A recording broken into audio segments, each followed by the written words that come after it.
Welcome, friends! Today we're gonna talk about the Pokémon from Gold and Silver. It's a whole new world, but actually, many of the Gen 2 designs are ones that were cut from the first games.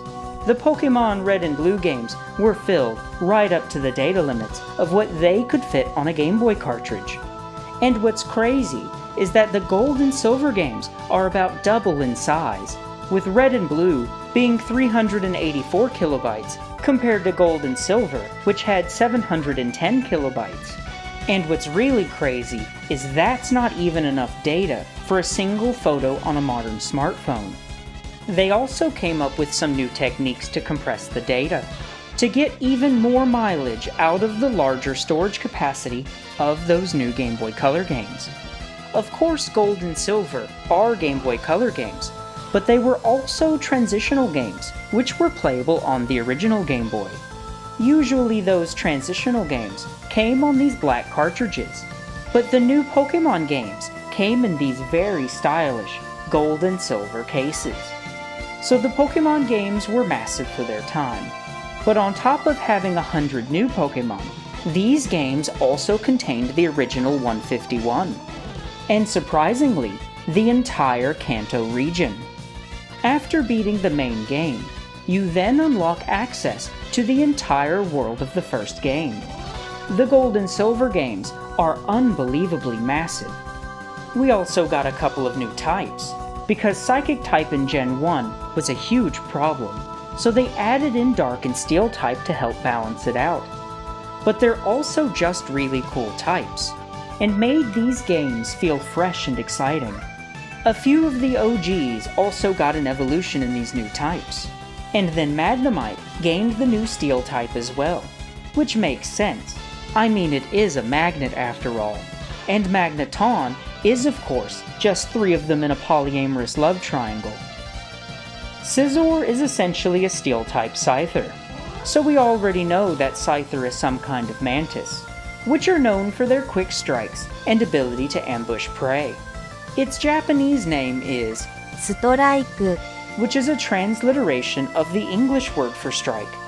Scizor's Japanese name is Hassamu, which is a mashup of Hasamu, meaning to grip or to pinch, and Hasami, meaning scissors.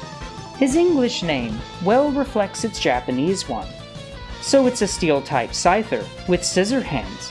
But why is it red? Well, some of them actually are red.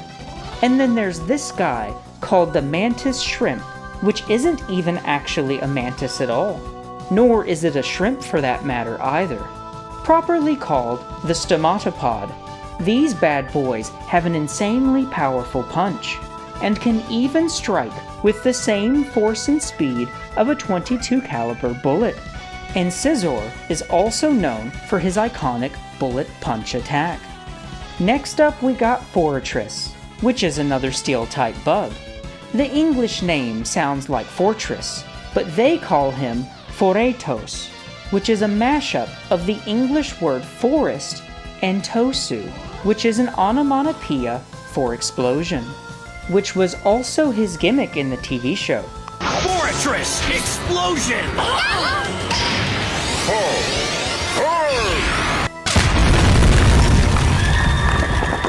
Now Forretress is essentially a Steel-type Pineco, which obviously resembles a pine cone. Its Japanese name is Kunugidama, which is a mashup of Kunugi, which is a type of oak tree, and Tama, if you remember from the first video, means sphere. So they essentially call him Oak Ball, which is more or less the same thing as a pine cone. Now Pineco is some sort of bagworm, and bagworms are even known for making protective shells that look like pine cones. The Pokédex says that it spits out a fluid that it uses to glue tree bark to its body, and that it hangs and waits for flying insect prey to come near. And it also notes that it does not move about much on its own, which would make sense if it's completely encased by its shell. However, Pineco is depicted as hopping around as its form of movement, kind of like these cute things known as Mexican jumping beans. There's this type of moth that likes to lay its eggs in the carpels of seeds from a variety of shrubby trees, and the larvae move around in there, living inside of it for months and even through its entire pupal stage, until it finally emerges as an adult moth that only lives for a few days longer. Onix returns as the bigger, harder, and longer Steelix. As we already know, Onix is essentially an earthworm, because its Japanese name is Iwaku, which is derived from Iwa for rock and Wamu, which means worm. And Steelix is, of course, a steel-type Onix. Its Japanese name is Haganeru, which is derived from Hagane, which is the Japanese word for steel, and Neru, which is a transliteration for the English word nail. That metal coat will turn your earthworm into a hard nail fast. Other trainers hate him. Find out why. Click here. The last of the steel-type Pokemon is Skarmory, whose Japanese name is Eamudok, which is like a Japanese pronunciation of the English words air and armed or armored, while its English name is a mashup of sky and armor or armory. The Pokédex says that the feathers it sheds are very sharp, and it is said that people once used the feathers as swords, and that its sturdy wings look heavy, but they are actually hollow and light, allowing it to fly freely in the sky. There actually are, surprisingly, a number of metallic birds in mythology.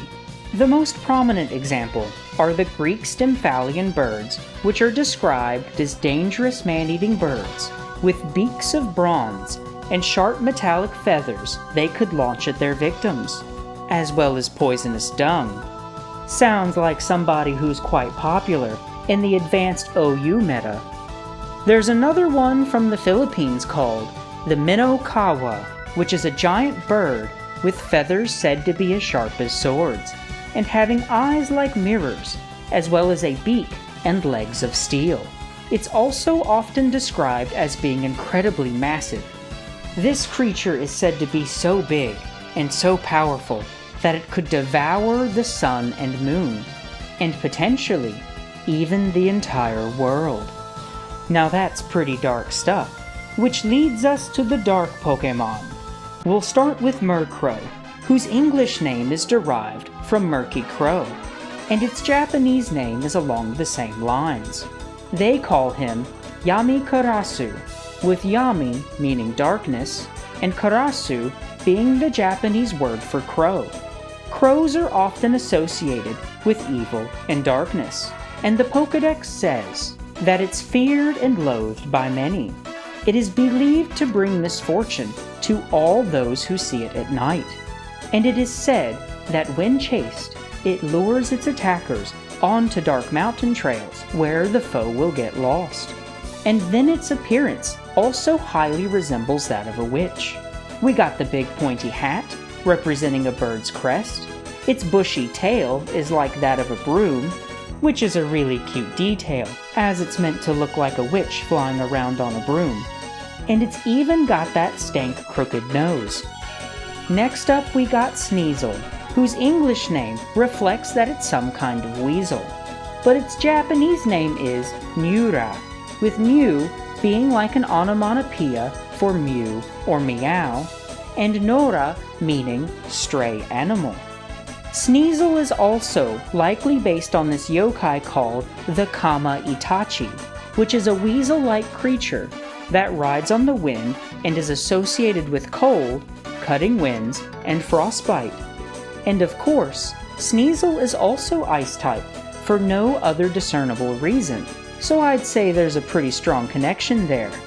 The Pokédex also says that Sneasel is vicious in nature. It drives Pidgey from their nests and feasts on eggs that are left behind, and that this cunning Pokémon hides under the cover of darkness, waiting to attack its prey. So it's got a trickster personality, and that certainly sounds like a mischievous yokai to me. Next we got the Hellhound Houndoom, whose Japanese name is Heruga, which is derived from the English word hell, and gar, or ga, being an onomatopoeia for the sound of a dog growl. Houndour's English name is another mashup of hound, but this time together with dour, which means extremely severe or gloomy. And if it wasn't obvious enough that they're hellhounds, Houndour's Japanese name is Derubiru, which is like a transliteration of the English word devil. So hellhounds are traditionally servants or guardians of hell, like the fire-breathing Cerberus, or the black dogs of English folklore, which are said to have red eyes and be an omen of death. You might say the hellhounds are after you when it's nearing your last day. Houndoom also has the horns of a goat, which is a common satanic theme, but it's also got this spear prong shape at the end of its tail, which is likely to resemble the devil's pitchfork. And then it's got these bony cuffs and collar to represent the shackles of hell, and these gruesomely exposed ribs to complete the whole look. This is a fantastic and symbolically strong design. Of course, it's also fire type and breathes fire, and the Pokédex says that if you are burned by the flames it shoots from its mouth, the pain will never go away, just like the torment of hellfire. But also, long ago, people imagined its eerie howls to be the call of the Grim Reaper, which establishes that Houndoom are also depicted as omens of death. Next up is King of the Monsters, because Tyranitar is basically Godzilla, and maybe this other guy from Ultraman. Its armored and spiky T-Rex sort of design makes the connection quite obvious. Its Japanese name is Bangirasu, which is perhaps derived from a combination of things. So Ban is often used as a part in compound words meaning night or evening, but could also be from bandit. And then the Gi part of its name from giant or gigantic, but there's also this pair of monsters from Ultraman called the Giras brothers, or the Girasu Kyodai, which are also a couple of horny dinosaur boys. There's also another monster from Godzilla called the Angorius, but its Japanese name is Angirasu, which is derived from the Japanese spelling of Ankylosaurus, アンキロサウルス which might also be why this Pokemon is such a spiky boy. Now Larvitar's Japanese name is Yogirasu, perhaps meaning young Girasu, because yo is a starting syllable in a lot of Japanese child-related words, like yoji, which means infant. And just as its English name implies, it is indeed a larvae, because larvae enter a pupal stage in some sort of cocoon or chrysalis in order to transform into adults. And Larvitar evolves into Pupitar, whose Japanese name is Sanagirasu, with Sanagi meaning pupa. So it's the Pupa Girasu. The Pokédex says that Larvitar is born deep underground, and that it becomes a pupa after eating enough dirt to make an entire mountain. And Tyranitar is extremely strong with the power to change the landscape. In just one of its mighty hands, it has the power to make the ground shake and the mountains crumble. And because its body can't be harmed by any sort of attack, it's eager to make challenges against enemies. This guy is a kaiju through and through, and of course it's dark type because he's a bad boy. And its English name also suggests that it's a tyrant, which would make it an excellent kaiju villain. The last of the new Dark-type Pokemon is Umbreon, which is of course an evolution of Eevee. And if you remember, Eevee is just meant to be a generic animal with unstable DNA, which causes it to evolve based on its environment. In Red and Blue, you evolve your Eevee with any of the 3 elemental stones. But now, Eevee can evolve without a stone. If its friendship with you is high enough, upon leveling it up, Eevee will evolve. During the night, it becomes Umbreon, and during the day, it becomes Espeon. And naturally, Umbreon is just Dark Eevee.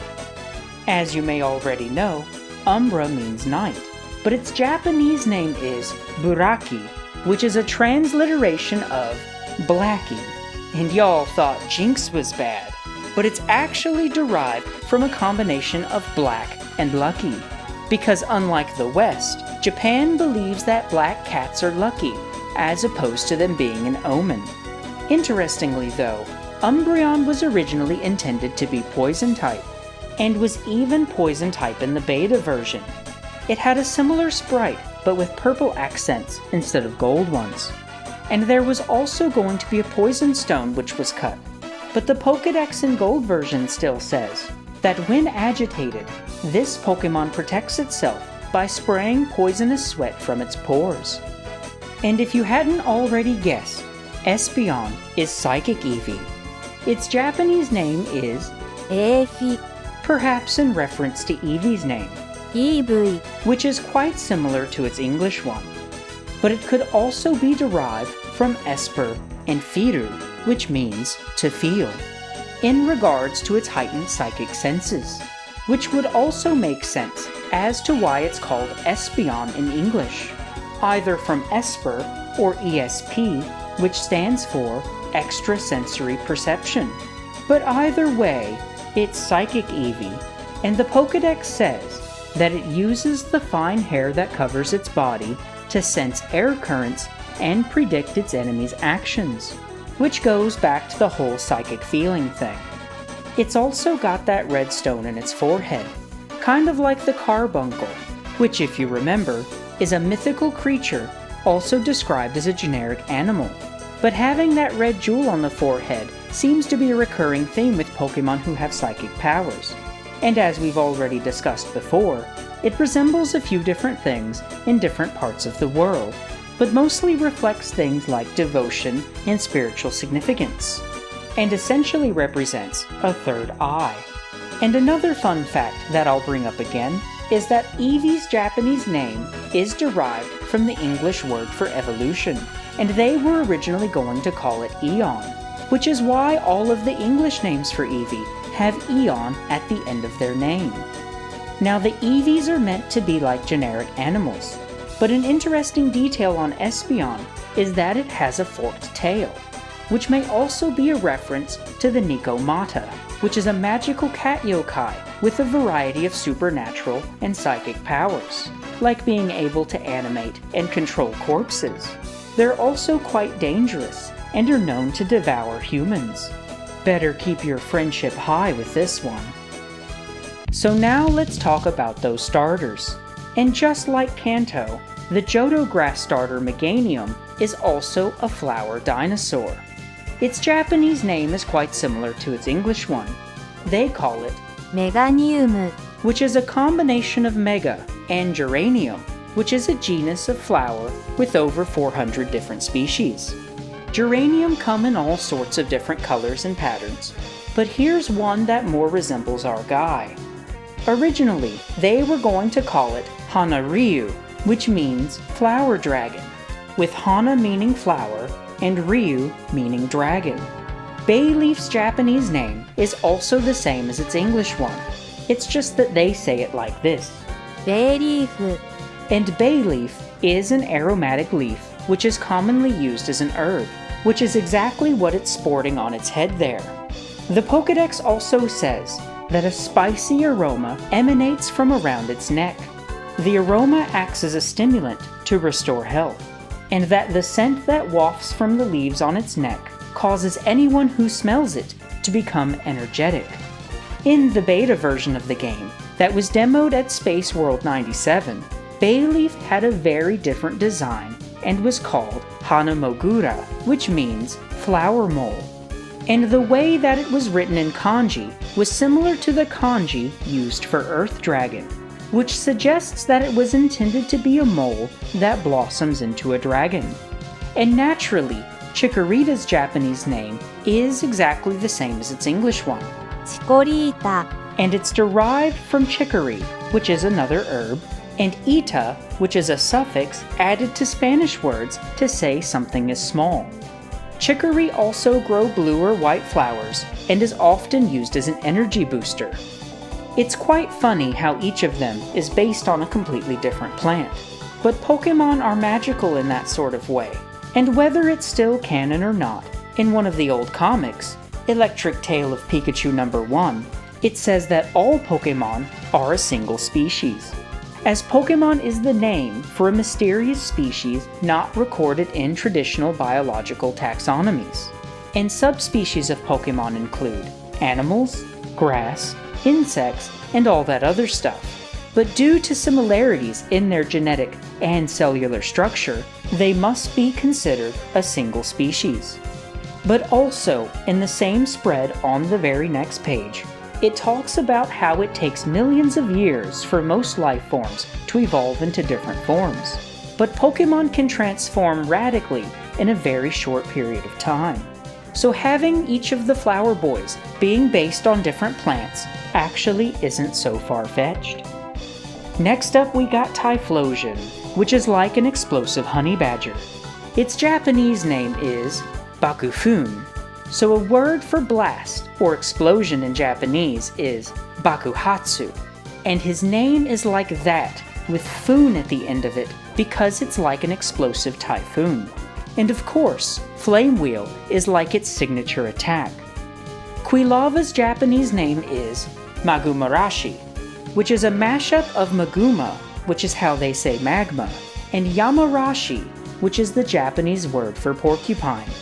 But also, Yama no Arashi, or Yama Arashi, means mountain storm, and also sounds very similar to the word for porcupine. But also, interestingly enough, the legendary Thunder Beast, Raiju, of Japanese mythology, are often associated or depicted as a porcupine. Although I will say that there's a whole host of other animals that it also gets depicted as. But the porcupine connection is quite peculiar, especially with the etymology of porcupine and mountain storm in Japanese. So these guys are like porcupines, and Quilava's Japanese name means something like magma storm, as well as having the porcupine wordplay in there. But also, thunder gods and thunder spirits are often associated with mountains, as is magma, which makes me think that there's another, even more poetic connection there. And then Cyndaquil's Japanese name is Hino Arashi, which means firestorm or fire porcupine. The Japanese fire kanji hi is one that you might recognize, as it's also used in the animation for Fire Blast across most of the Pokemon games. And then no is like a common particle of speech used to mean of. So the Hino part of its name means of fire. There's some really cute wordplay on the names of these guys, and the Pokédex says that if Typhlosion's rage peaks, it becomes so hot that anything it touches will instantly go up in flames. Which might be another connection to the thunder gods who muster storms when agitated. There's lots of Pokemon designs based on Kaiju, and perhaps Feraligatr is yet another. Its English name obviously means feral alligator, but its Japanese name, Odairu, means big alligator, or really big alligator. So Kuro Kodairu is their word for alligator. And then O is used in Japanese to mean big or great, but is also associated with king or emperor. And Dai is also used to mean big or large. So he's got like a playfully redundant name to emphasize his size. It's kind of like the name for this old anime about a giant robot called Big O. And hearing all of this for the first time is giving me a big O moment. The Pokédex says that Feraligatr is so big that it's hard for it to support its own weight out of water, so it gets down on all fours. So Feraligatr is massive, and probably intended to be like some sort of kaiju, but it also has that sort of slender style Godzilla look, with those stylish spiky looking plates on its back, which would have been the modern design for Godzilla around this time. Now Croconaul's Japanese name is Arigetsu, which is hilariously just a transliteration of the English word alligator. And Totodile's Japanese name is Waninoko, which means young crocodile, or baby crocodile. And speaking of babies, it's a whole new world in the Johto region, because now we also got baby Pokemon. And oddly enough, all of the baby Pokemon, except Togepi, are baby forms of pre-existing Pokemon from Red and Blue. You see, the Gold and Silver games introduced breeding, so now all of your steamy Vaporeon tags can become reality. All of the new baby Pokemon are incapable of breeding, which is a step in the right direction. But there's still no minimum legal level on that, because welcome to Japan. So the baby Pokemon are rather pointless then, aren't they? But they are cute. And I do think it's rather adorable that Elekid's ogre horns are stylized to look like an electrical plug. But also, Pichu Bros is truly something special. Pichu and Pichu! Alright, so we know it's a baby, but what even is a Togepi? Well, its Japanese name is the same as its English one. Togepi, And it's a combination of Toge, which means spike or thorn, and Pyo, which is like an onomatopoeia for a bird's chirping sound. So it's supposed to be like a baby bird, with a spiky head. That's cute. And then Togetic's Japanese name is essentially Togechick. Togechick, So they're both baby birds. How strange. Especially considering that Togekiss wasn't even added into the game until Diamond and Pearl. And its Japanese name is also the same as its English one, Togekiss, being a combination of spike and kiss. So Togepi is described as the spike ball Pokemon. And the Pokédex says that the shell it's in seems to be filled with joy. It is said that it will share good luck when treated kindly. A proverb also claims that happiness will come to anyone who can make a sleeping Togepi stand up, and that Togepi is considered to be a symbol of good luck. So it's supposed to be like a white dove then, which also has this sort of good omen symbology surrounding it, because the Pokédex also has these sort of entries for Togetic as well. Togetic is said to be a Pokemon that brings good fortune. They say that it will appear before kind-hearted, caring people and shower them with kindness, and that it grows dispirited if it's not with kind people.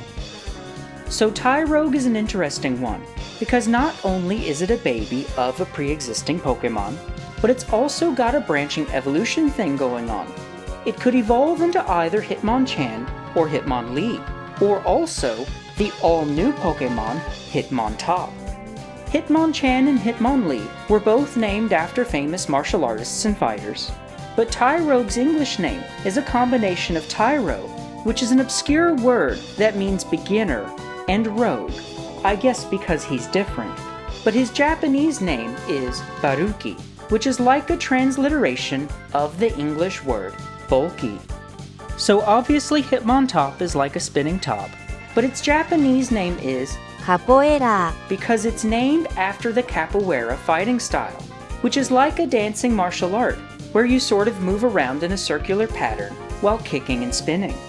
If you play Tekken, then you might recognize this as Eddie Gordo's fighting style. Extra Dungeon is an all-new webcomic written and drawn by yours truly. There's cool animations and lots of little secrets to discover. You need to check this out. It's totally free. Plus, there's a shop with some sweet merch on there. And if you buy anything, it supports me directly.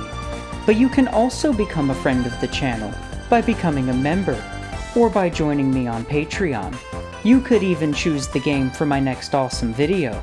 And if you haven't done it already, subscribe and like this video, because we both know that you do. Okay, let's get back to it. Okay! In the same way that some pre-existing Pokemon got put on that child support, there's also a few that got some new evolutions.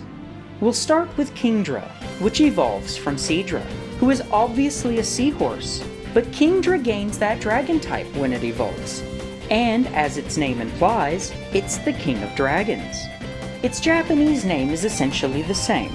They call him キングドラ with Doragon being the way that they say dragon. The particular type of seahorse that it's based on is called the weedy sea dragon, and in Japanese mythology, seahorses are referred to as baby dragons. They call them Tatsu no Otoshigo, which means something like dropped child or illegitimate child. And to be honest, they really do look like miniature dragons. Slowpoke also gets crowned as king, and Slowking is known as the royal Pokémon, and it doubles down on the idea of the Sazae Oni, which Slowbro is now even more obviously based on. So Sazae is what they call this turban snail, and of course, Oni means demon. And this shell demon most notably wears one of those turban shells on its head. It was generally believed in Japanese folklore that if an animal lived long enough, it could transform into a yokai, and regular old turban snails were believed to transform into these things. The Sazae Oni are generally described as harmless creatures that only come to the ocean's surface on moonlit nights to dance on the waves. But there are stories about them being able to take the form of a beautiful woman to lure in men, which seems to be a recurring theme in monsters of folklore. There's one particular story about a Sazae Oni where it appears as a drowning woman. A ship of pirates come along and pull her out, but not out of the goodness of their hearts, you see, but out of the lust for wanting to have a woman on board. One by one, she visited each of the men on the night of her rescue. But you see, she was ravenously hungry, and bit off each of their balls when she was done. And after she had finally collected them all, the pirates threw her back overboard, where she revealed herself as a demon, and bargained with the pirates to give back their testicles in exchange for all of their ill-gotten and stolen treasure. And this story is quite poetic, because testicles are referred to as golden balls in Japanese. So the Sazae Oni traded them gold for gold. Slowking's Japanese name is Yadokingu, with Yado being a reference to Yadokiri, which is their word for hermit crab, and hermit crabs most notably use turban snail shells as their homes. So Slowpoke evolve into Slowbro when a Shelder bites its tail, but they evolve into Slowking instead when one bites its head. And something rather interesting about Slowking is that the Shelder injects poison into its brain, which makes it more intelligent. And when its head was bitten, toxins entered into the Slowpoke's head, which unlocked extraordinary power. And there's also that Slowking from the 2000 movie which can talk. Lots of people saw what you did out there. And the Ruby Sapphire Dex says that Slowking undertakes research every day in an effort to solve the mysteries of the world. However, this Pokemon apparently forgets everything it has learned if the Shelder on its head comes off. Must be some good stuff in that Shelder, and this is why the Galarian Slowking is also poison type. Yet another OG Pokemon crosses the checkerboard and becomes royalty, as Politoed becomes the Frog King. Politoed is of course a branching evolution of Poliwhirl, and its Japanese name is Nyorotono, derived from Nyoro Nyoro, which is an onomatopoeia for a squirming or slithering sort of sound, and Tono, which means lord or master. What's interesting is that there's also a black-spotted frog called the Tonosama Geru, which translates to something like frog lord, because Geru means frog and Sama means lord. There's also this Japanese legend called the Gama Senin, which is described as a toad with long hair, who is immortal and is a great sage with magical power, and can transform into a human, as well as take the appearance of either a young or old man.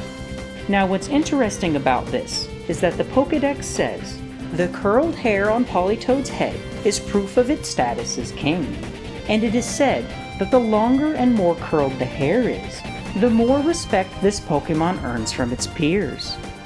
The Bat Boys also have a new king with Crobat, and just like the other ones, he's likely just a good old bat. If you remember, Zubat's Japanese name is Zubato, which is an onomatopoeia for something being hit directly on target, like hitting a bullseye. And Bato is the Japanese name for this animal, while Golbat's Japanese name is Gorubato, for Goliath bat or giant bat. And then the new Crobat is called Kurobato, which means black bat. How odd, considering he's purple. But it's still just a good old bat. But something to note is that this beast is 5'11", weighing in at 165 pounds. He really is the Bat King, and that's terrifying. The Vile Flower Squad also gets a new branching evolution. Blossom is like a hula dancer with that cute skirt and those Rafflesia flowers on its head, which resemble the flowers that those girls wear in their hair. Its English name is a combination of bell and blossom, and it does have a sort of bell shape, but its Japanese name is Kireihana, which simply means beautiful flower. The Pokédex says that Blossom gather to dance to summon the sun, and that they are plentiful in the tropics, but also, when it dances, its petals rub together to make a pleasant ringing sound. So it really is a bell. Hula dancers are generally carrying an instrument like this gourd, which also has that sort of shape.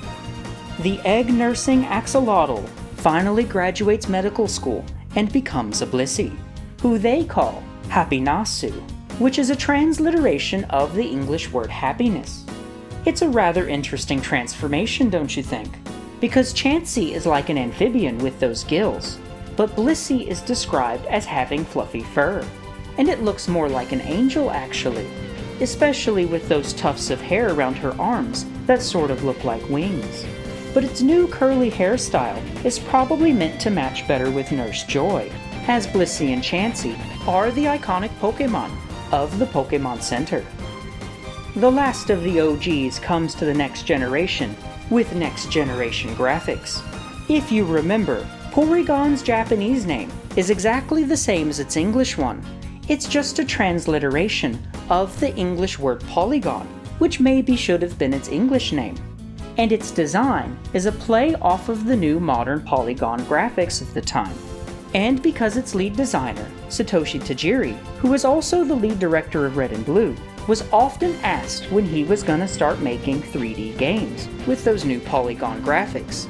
So he thought it would be funny to include a Polygon Pokemon in the 2D Game Boy game. And Porygon2, you see, is simply a Porygon with even better, smoother graphics, with his Japanese name, of course, also being the same as its English one. So now let's talk about Pika Blue. Marill's Japanese name is the same as its English one. They just say it like this. Marill. It's actually a people name with Gaelic origins, meaning bright sea or shining sea. But also, Mari means ball in Japanese, and Azumarill would mean something like blue shining sea, with azul being the Spanish word for blue. But its Japanese name is Mariruri. derived from Mari, which we already know means ball, and Ruri, which is what they call lapis lazuli, which is a blue gemstone, of course. So Marill is described as the water mouse Pokemon, and Azumarill got longer ears and looks more like a bunny rabbit.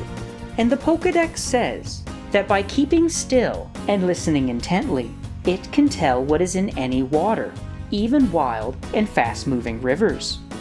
Now its design is also reminiscent of a beach ball, and they also got ball in their name. And the Pokédex also says that the pattern on its belly helps to camouflage itself in the water.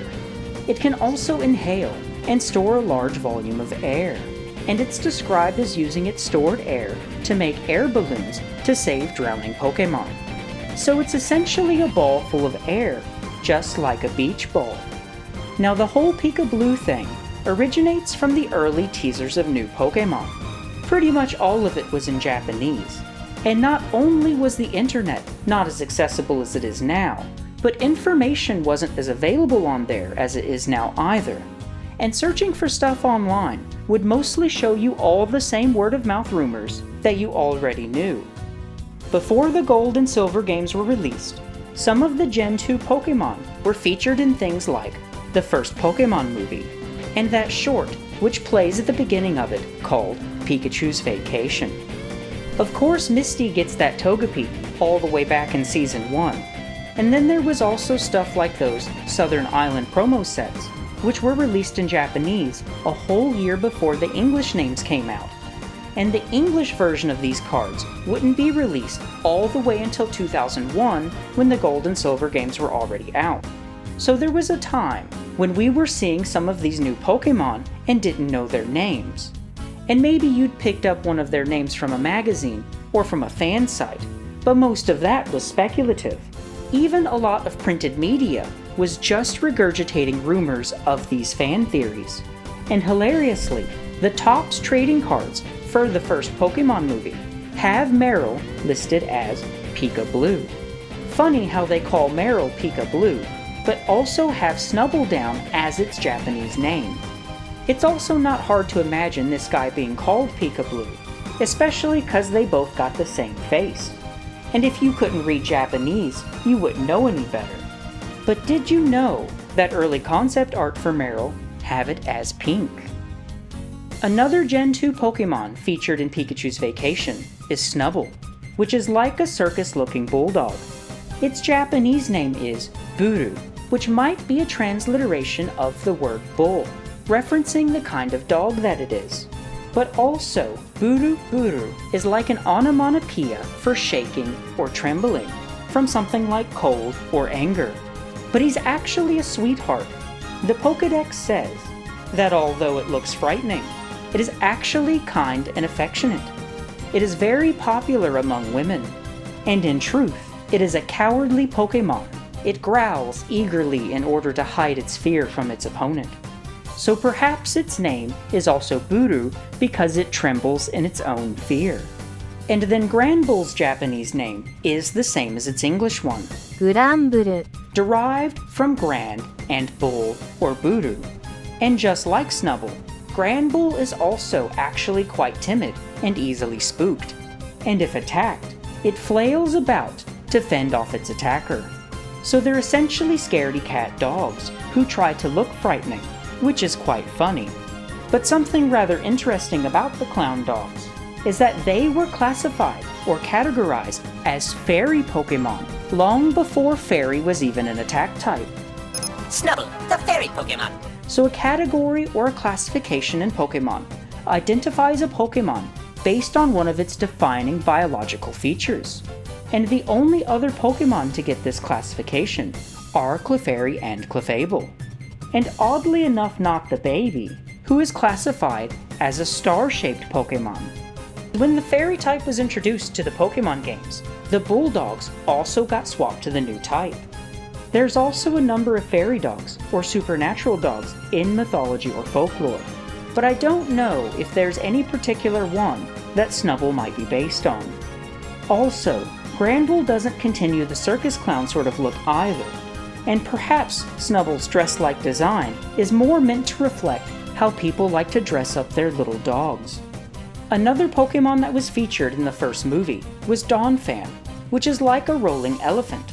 Its Japanese name is also the same as its English one, ドンファン derived from dawn, which is like an onomatopoeia for the sound of a heavy impact, and then elephant, which is obviously the animal that it's based on. And the war elephant sort of armor that covers its face also goes down its back and has the markings of tire treads, which makes sense because it's designed to roll around like that.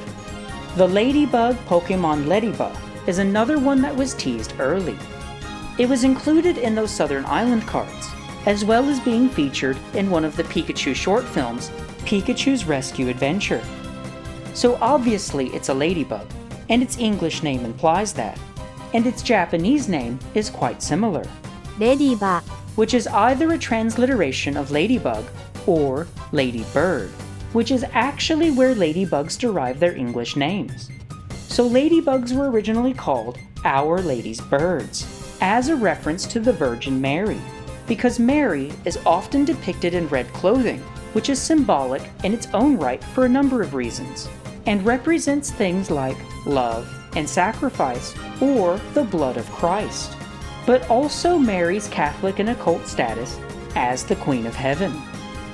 So ladybugs are red, and the common one of Europe, coincidentally, has 7 spots, which has huge spiritual significance. You see, 7 is a lot of things in Christianity, but in the context of the Virgin Mary, it symbolizes her 7 joys and 7 sorrows. Ledion's Japanese name is also the same as its English one. They just say it like this, レディアン which is a combination of lady and guardian, perhaps also in reference to the Virgin Mary. And something interesting about the ladybug Pokémon is that they're classified as the 5-star Pokémon. Ledyba, the 5-star Pokémon. And that's not because they work at a gas station. It's because the scrapped version of these guys looked like this.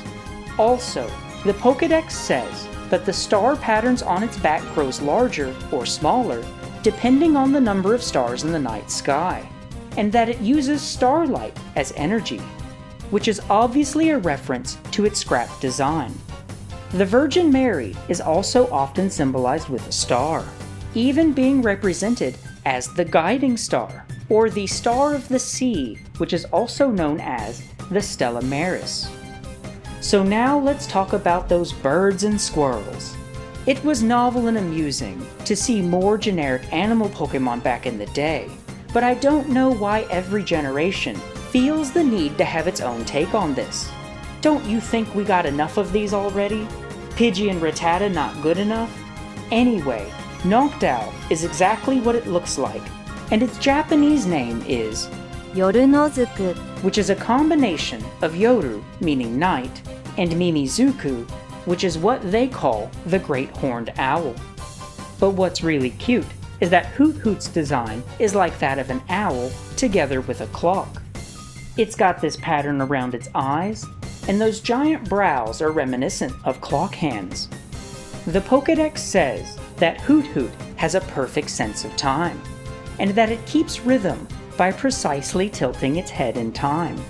But it also hoots at the same time every day, so some trainers use them in place of clocks.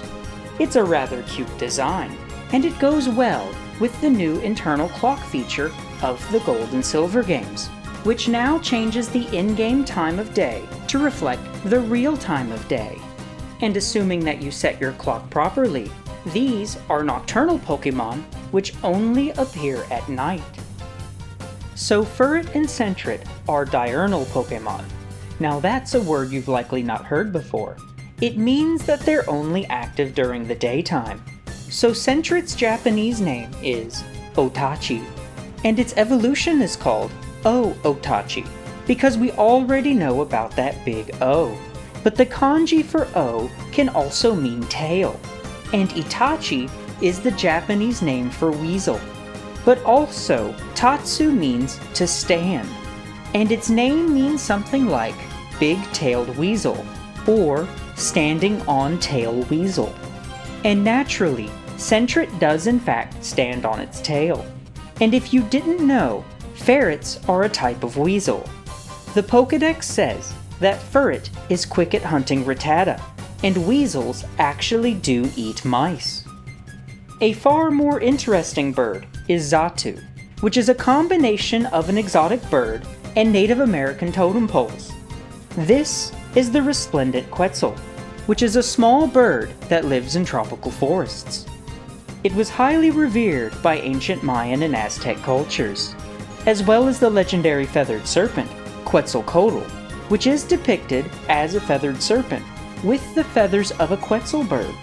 Royalty would decorate themselves with Quetzal feathers to link themselves with this legendary serpent. The Quetzal is also a symbol of freedom and wealth, because they considered their feathers as precious and would use them as currency. The modern currency of Guatemala is even named the Quetzal and features imagery of this bird, along with their flag. Now Quetzalcoatl was a deity of many things, mostly centered around knowledge and learning, and was also their patron god of priesthood. And Xatu's design is very reminiscent of this sort of priest. And then it also looks like a totem pole with its wings spread out, even having another face on its belly to resemble the stacked heads. Its Japanese name is ネイティオ which is like a transliteration of native, as a reference to the Native American cultures that it's based on. And then Natu's Japanese name is along the same lines. They call him Neiti, which makes their names identical, aside from the big O at the end of Xatu's name, because you already know what it is. And the Pokédex from Silver version says, in South America, it is said that its right eye sees the future, and its left eye views the past. The Crystal Pokédex interestingly says that once it begins to meditate at sunrise, the entire day will pass before it will move again, so it pretty much stands still all the time, just like a totem. Spinarak is a nocturnal arachnid Pokémon, and it's largely based on this guy, known as the Hawaiian Happy Face Spider, because of the smiley face sort of pattern on its back. Its proper name is the Theridion Growlitor, and just like Spinarak, is a nocturnal hunter. But unlike most spiders, they don't wait around to catch victims in their nests. They're active hunters that spin a quick web around the undersides of leaves to catch prey that they find. And Spinarak is classified as the string-spit Pokémon. Its Japanese name is 糸丸 which is a combination of Ito, meaning thread, and Maru, meaning circle or round, in reference to its cute round body. Now its evolved form Ariados is based on a different spider called the Joro spider, which gets its name from a yokai called the Jorogumo, which is a spider creature that can shapeshift into a beautiful woman, who also controls tiny fire-breathing spiders. And that sounds totally sick, but the yokai isn't related to Ariados at all. It does, however, inherit its design from the Joro spider. Arios' Japanese name is exactly the same as its English one. They just say it like this. アリアドス And it's likely derived from Odosu, which means to threaten, and Ariadne, who is known for giving Theseus a ball of thread to conquer the labyrinth and defeat the Minotaur. And what's interesting about this connection is that the Pokédex from Silver version says that a single strand of special string is endlessly spun out of its rear, leading back to its nest. Chinchou is unique in both its design as well as its electric water typing, so it's obviously some kind of anglerfish. The glowy lure thing on its head is called an esca, and its bioluminescence is created by a type of bacteria that live in there. The esca is actually used as a lure to catch prey and is where the anglerfish gets its name from, as that's also a term used for fishing. And it's rather funny, don't you think, that it's a fishing fish. The Pokédex from Ruby also references this bioluminescent symbiotic bacteria by saying, Lantern produces light by causing a chemical reaction between bacteria and its bodily fluids inside the antenna. Now you might think it's odd how Chinchou has two of them on its head, but actually, anglerfish come in all variety, and can have numerous bioluminescent lures in many different fashions. Like this crazy one, called the Fan Fin Sea Devil. But Chinchou is yet even more interesting than that, because its Japanese name is Chonchi, derived from Cho-chin, which is the proper name for those old-style paper lanterns, and is also likely where its English name comes from. And its evolved form Lantern also has the same Japanese name as its English one. ランタン And Lantern may actually be the real Stella Maris. The Pokédex says the light it emits is so bright that it can illuminate the sea's surface from a depth of over 3 miles. And something crazy about anglerfish is that the males are super tiny compared to the females, and they permanently attach themselves to their queen by biting into her stomach and releasing an enzyme that fuses his mouth to her body. Their circulatory systems merge, allowing him to draw sustenance from her blood for the rest of his life, which also allows her to draw sperm anytime she's ready to reproduce. Absolutely wild. You want me to do what now? We got another shining star to talk about, and Ampharos is based on a whole bunch of stuff. First off, we got the whole electric sheep thing going on, which comes from the old sci-fi novel, Do Androids Dream of Electric Sheep? They also have this aggressive balding pattern. The Hoggit is nice and fluffy, while the Hoggerel is like partially sheared, and then the mutton is completely naked. But also, Ampharos is supposed to be like a dragon.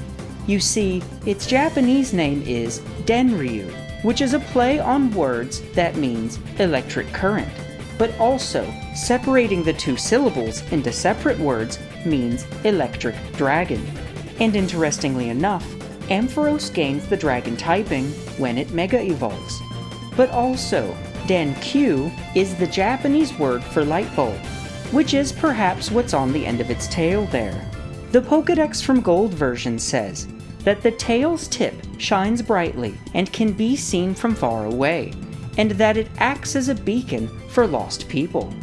Crystal version says, when it gets dark, the light from its bright, shiny tail can be seen from far away on the ocean's surface. So then it's supposed to be like some sort of lighthouse. How peculiar. There is actually a lighthouse in Olivine City, and the gym leader of that town, Jasmine, has an Ampharos named Amphi that she uses to power it. It's even part of the narrative there, that Amphi gets sick and she asks the player to go and find a secret potion to heal it. Now with Ampharos being described as a shining beacon, it makes it like a shepherd for the sheep that it evolves from. Now its English name is derived from this word amphora, which is a type of Greek vase, but also has become a very fashionable and common style of lamp. Flaffy's Japanese name is Mokoko, derived from Moko Moko, which is a cute term to describe something fluffy or soft and springy. And then Mareep's Japanese name is the same as its English one, メリープ which is a combination of Mary and sheep. Because Mary had a little lamb, and everywhere that Mary went, that lamb was sure to go. The imitation Pokemon Sudowoodo is a fake tree who is actually rock type, perhaps in reference to petrified wood, which is a process by which something becomes encased in minerals, like when something is exposed to water for long periods of time, and as the water evaporates, it leaves behind the minerals that were in it, slowly turning that thing into a rock. Now Sudowoodo fear water, and are described as hiding from the rain. It was actually designed to be an obstacle in the overworld, in the same sort of way that Snorlax was. You get Sudowoodo to move by squirting them with water, because rock-type Pokemon can't stand to get wet. Its Japanese name is Usoki, with Uso meaning lie or false, and Ki meaning tree. But also, liars in Japanese are called Usotsuki, and it's also sort of a play on that. Now something interesting about its design is this forked horn or antenna looking thing on its head, making it seem like some sort of stick bug, which are of course bugs that mimic sticks and leaves. They actually get quite large in fact, and really do look very convincing like twigs. They also hilariously move around by dancing, perhaps to appear as a branch swaying in the wind. And our boy's also a dancer, you see. The cottonweed Pokemon Jumpluff is exactly what it looks like. It's a cotton seed floating in the wind, and it's even got that grass flying type, as well as being classified as the cottonweed Pokemon.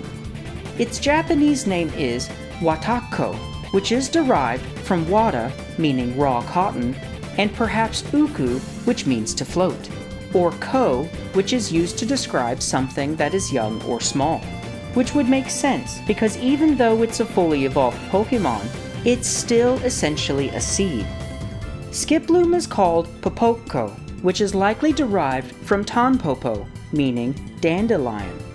Skiploom also features this cute yellow flower on its head, and much like cotton seeds, dandelions scatter their seeds in a similar fashion.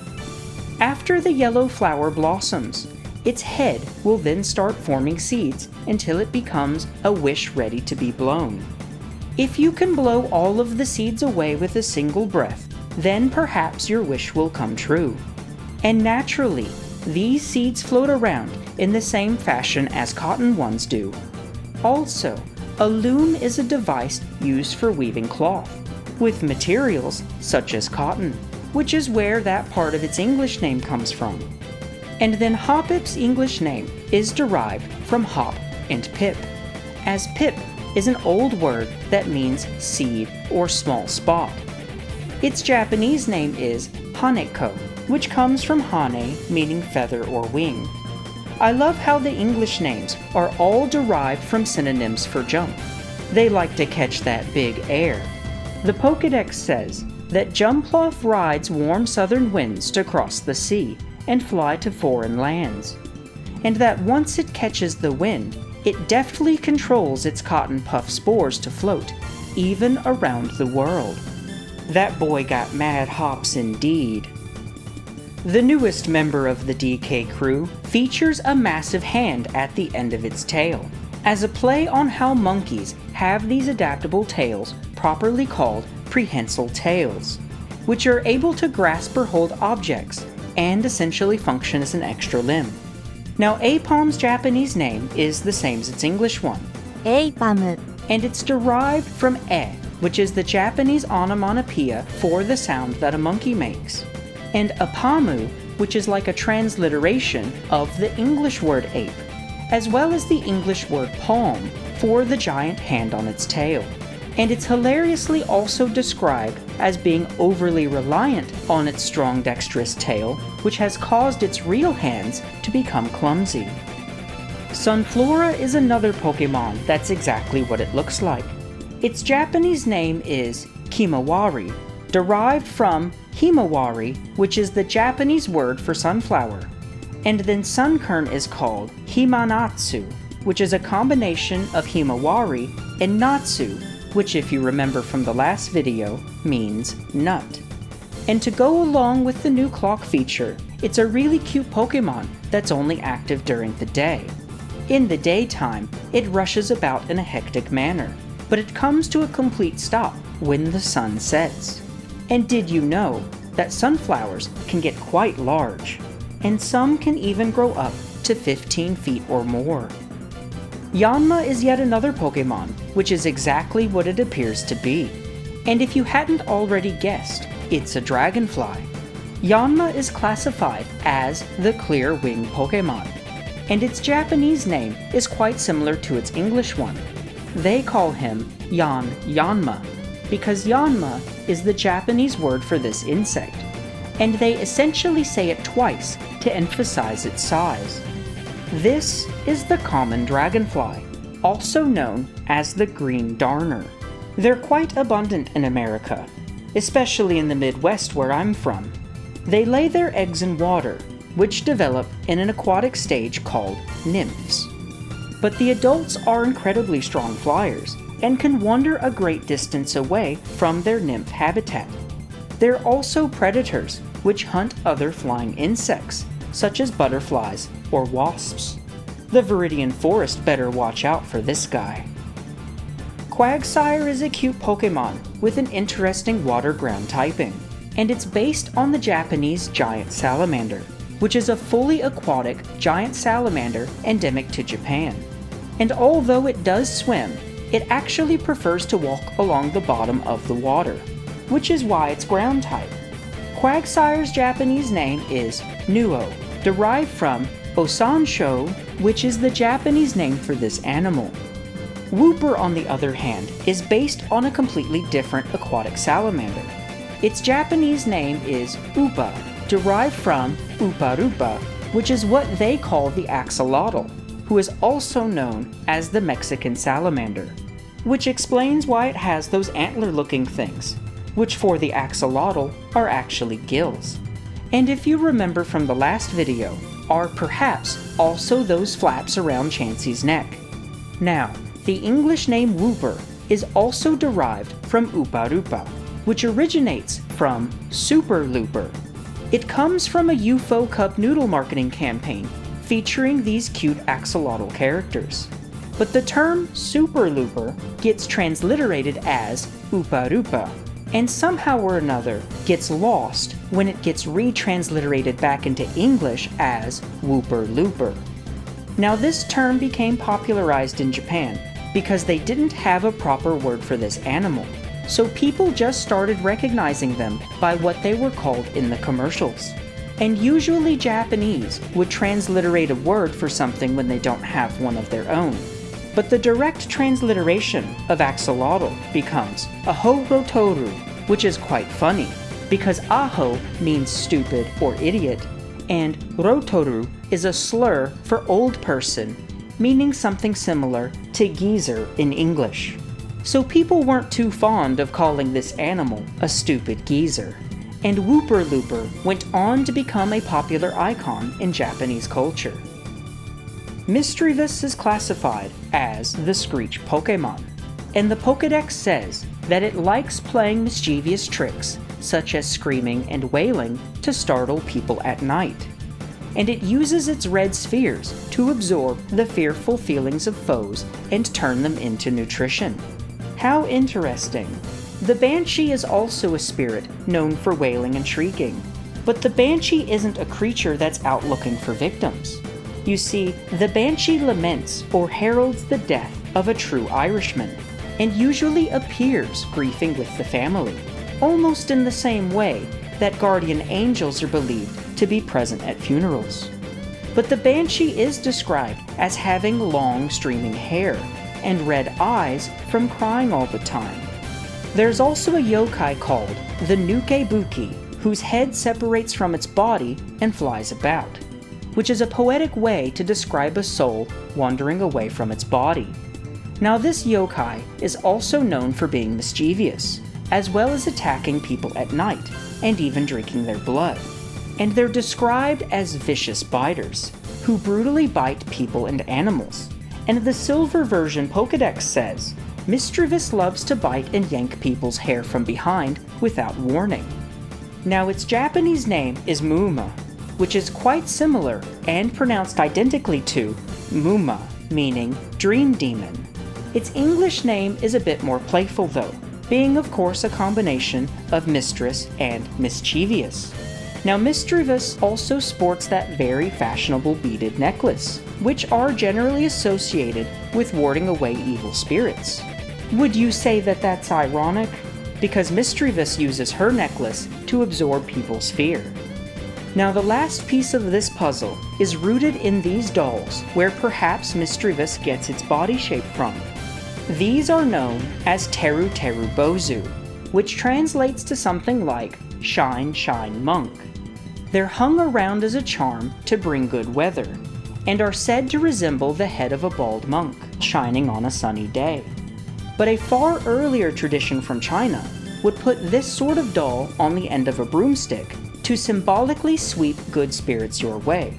And in this case, the doll was imagined to be a young girl rather than a venerable monk. So now let's talk about the mysterious Unown, whose Japanese name is the same as its English one. They just say it like this. Unknown. Now they come in every shape of the Latin alphabet, complete with exclamation and question marks. The Pokédex says their shapes look like hieroglyphs on ancient tablets, and it is said that the two are somehow related, and that it's a mystery as to which came first, the ancient writings or the various Unown. Now Unown are inspired by the Brahmi script. You can see an evolution of this writing called the Siddham script, which was used in Japan to mark the graves of important Buddhist figures. And because not very many people could read it, the script came to be regarded as a mysterious language. And of course, to make them even more mysterious, the only move that these guys can learn is Hidden Power, which mysteriously changes its attack type based on the user's hidden initial stat values. Just about every Pokemon can learn this attack, and some people regard it as the generational mechanic for this era. But it does add to their mysterious nature. And they're also depicted as rather weak, but strong in number, perhaps in the same way that words or letters become more meaningful when put together. They're also depicted as being from another dimension, as well as being referred to as older than ancient writing. They also sing a weird song and have the power to transform reality, in sort of the same way that it's believed that our world was created with speech. All this could be a reference to the language of creation, which some believe is an ancient form of Paleo-Hebrew. What's interesting about this idea is that all life is naturally and instinctively able to communicate, and perhaps humans are also born knowing their own language. And something even more interesting is that there are these accounts of quote-unquote forbidden experiments where children were raised in isolation in an attempt to determine the origin of language, with many of these experiments ending with the isolated children instinctively speaking perfect Hebrew. So maybe there's something sacred about language after all. Wobbuffet is a wobbly boy, and it's based on these self-writing dolls that always reorient themselves back upright. You might know these as Weebles, but in Japan they're called Okiagiri Kobashi, and they're famously depicted with squinted eyes, just like the Wobbuffet, who is essentially a sponge that returns the attacker's power right back at them, sort of like a swaying punching bag. The tail is also described as its real body. The Pokédex says to keep its pitch-black tail hidden, it lives quietly in the darkness, and that it's never first to attack. Wobbuffet also has quite a personality, and it likely gets that from this comedian, Sanpei Hayashiya, who was known for doing that sort of salute while saying his famous trademark one-liner punchline, "So Nansu Okusan," which means something like, "That's right, ma'am." And Wobbuffet's Japanese name is even So Nansu. So after he stuffs that shot right back in your face, he springs back up and goes, "That's right." Girafarig is quite simply a psychic giraffe, and its name is a play on its design being completely symmetrical, properly called a palindrome, which is a word that can be read identically either forward or backwards. Its Japanese name has a similar naming convention. They call it Kirinriki. So the Riki part of its name comes from Nenriki, which means something like telekinesis or psychic powers. And then Kirin is the Japanese word for giraffe, and is derived from the legendary creature of the same name, which has its origins in China, originally called the Qilin. And Kirin is like a transliteration of that word. Now this mythical creature is described as a chimeric animal, with various parts of its body being from different animals. Now its connection to giraffes comes in the 15th century, when a voyage from Africa returned to China with a variety of exotic animals, and the emperor related the giraffes to this legendary creature, for which afterwards it was called then on. Now Girafarig is also sort of a chimeric creature, with its tail being described as having a separate brain of its own, as well as its own psychic powers. Now originally Giraffy was gonna be dark type, which explains its black color palette. Its beta sprite also shows it with 2 full-size ends, and it would have evolved from the scrapped Pokemon whose name means twins. I quite like this version of Girafarig a whole lot more, and it might have even been better suited as a dark type. Dunsparce is one of the most useless Pokemon of all time, and it's incredibly rare with an encounter rate of only 1%. And that's because it's based on an elusive yokai, which people believed to be a real animal, called the Tsuchinoko. And Dunsparce's Japanese name is Nokochi, as a play off that word.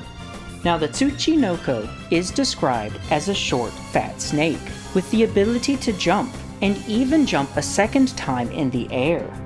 And although Dunsparce looks like a bug, it's actually normal type, and is classified as the land snake Pokemon. But it's also got these cute little wings, perhaps in reference to the snake's jumping ability. The The Pokédex says that it can float just slightly using its wings. Now back in the late 80s, a wave of sightings of the Tsuchinoko was reported across Japan, with a large number of them being concentrated around the Shimokita-yama village in the Nara prefecture, which led to a member of council launching an official expedition to find it, offering a bounty of 1 million yen for its live capture, or a smaller 300,000 yen for a sample of its skin. People from all over the country came to the village in search of this creature, but alas, none was lucky enough to encounter it, perhaps because Dunsparce is so elusive. When spotted, this Pokémon escapes backward, furiously boring into the ground with its tail. And even though no one was able to capture one, it was so much fun that they commemorated the event by establishing a park named after the Tsuchinoko. We'll have to plan our own expedition there and see if we can find it. Gligar is one of my favorite Pokémon from Gold and Silver. Its Japanese name is the same as its English one. They just say it like this. グライガー And it's sort of like a transliteration of the English word glider. Now it's also based on this yokai called the Amikiri, which is described as a flying scorpion, who swim through the air like the way that fish do in water. And for whatever strange reason, they just love cutting up nets. They're super compulsive about it, and will shred up any old net they can find, like fishing or mosquito nets, and even screen doors or windows. You could imagine a guy like this would have been a real nuisance in feudal Japan. Quillfish is obviously some sort of pufferfish, and its Japanese name is harisen, derived from harisenban, which is the Japanese word for a specific species of pufferfish, the porcupine fish. Now this name comes from hani, which means spine or needle, and senbon, which means many or thousand, because he's a spiny boy with lots of needles. And just like quillfish, the real pufferfish is also poisonous. Their toxins are produced by a variety of bacteria that end up in their stomach from the foods they eat. But unlike quillfish, the poison is found in their organs and skin, but the spikes are more like scales and aren't venomous. And although these guys are incredibly toxic, with that neurotoxin being over 1,000 times more potent than cyanide, some people still find it a delicacy, as well as a few sharks and orcas who think they're quite tasty. The adorable Shuckle is actually quite gross. So shucking is the process of removing shells or husks from things like clams or oysters. We'll start with its English name, as its English name is a combination of that together with barnacle, and its Japanese name has a similar meaning. They call him Tsubo Tsubo because Tsubo means jar, but also Fujitsubo means barnacle. Now his Japanese name suggests that its shell might be used to contain something, and sure enough in the show, they use it to make elixirs and potions. Now it's classified as the mold Pokémon, as well as being a bug rock type, which would suggest that it's some sort of slime mold. And those are also known to grow out of porous rocks, as well as abandoned animal shells. And it also grows in elongated strings, just like Shuckle's appendages, with yellow being one of its primary colors. The Pokédex says that the berries it stores in its vase-like shell decompose and become a gooey liquid, and Shuckle quietly hides itself under rocks, keeping its body concealed inside its hard shell while eating berries it has stored away, and that the berries mix together with its body fluids to become a juice. Sounds like mold to me, but interestingly enough, barnacle also have tendrils, which can retract from their shells. They use them to comb plankton and other debris from the water, and the long one is actually its pangus, which it uses to hit the ladies from great lengths. And this long piece can even taste and smell, so it knows who's ready for the package. And what's freaky is that they're all hermaphrodites, so they take turns pegging each other. And it's like one big old polyamorous Alabama family under the sea. And this is Shuckle's beta sprite. Now we know exactly what this man is. And the head is a head. Maybe you should think twice before petting that Shuckle. We briefly touched on Heracross in the first video, because it's like a counterpart to Pinsir. And both of these Pokemon are each based on different beetles, which are used in Japanese beetle fighting competitions. And these boys are rearing to go. They naturally wrestle over food, territory, and women. And while they look frightening, their pinch can even barely break human skin. Heracross's Japanese name is the same as its English one. They just say it like this. ヘラクロス And it's named after the Hercules beetle, which is a variety of rhinoceros beetle. And the cross part of its name comes from the stylized cross-shaped horn on its head. And just like the Hercules beetle, Heracross also has amazing strength, similar to the mythological Hercules, for which it is named after. The Pokédex says, this powerful Pokémon thrusts its prized horn under its enemies' bellies, then lifts them and throws them up into the air. And with its Herculean powers, it can easily throw around an object that is 100 times its own weight. The Moonbear Pokémon Teddiursa and Ursaring are based on actual Asian black bears, which are also called moon bears, to which they call in Japan Tsukino Waguma, which means Ring of the Moon Bear, which is where Ursaring gets the ring on its belly. And its English name Ursaring is that together with Ursa, which is Latin for she-bear. And you might remember that, as it's used in the name of those two constellations, Ursa Major and Ursa Minor. Its Japanese name means something similar. They call it Ringuma for the ring on its belly, and Kuma, which means bear. And you might already know that too, if you play Tekken. Now Teddiursa is of course a teddy moon bear, but its Japanese name, Himeguma, is even more playful than that, because Hime means small or princess, and could also be a reference to the moon princess. And there's also hilariously a real sun bear as well, and they're incredibly silly looking. The lava Pokemon Macargo is like a magma snail using a lava rock as its shell. Its Japanese name is Magukarugo, which is a combination of magma, pronounced as Maguma in Japanese, and escargot, which means snail in French. And you might already know that from the gross delicacy from people who eat them. But it's also pronounced as escarugo in Japanese. And then Slugma's Japanese name is simply Magu Magu because it's just magma and doesn't have a shell yet.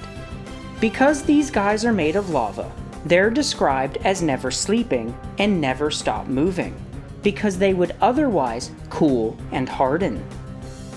The woolly pig Pokemon are actually based on a real animal that isn't extinct. This is the Mangalitsa pig, which is a woolly pig from Hungary, and their coats can come in a variety of colors, even blonde. They also get quite fluffy, just like our Pokemon.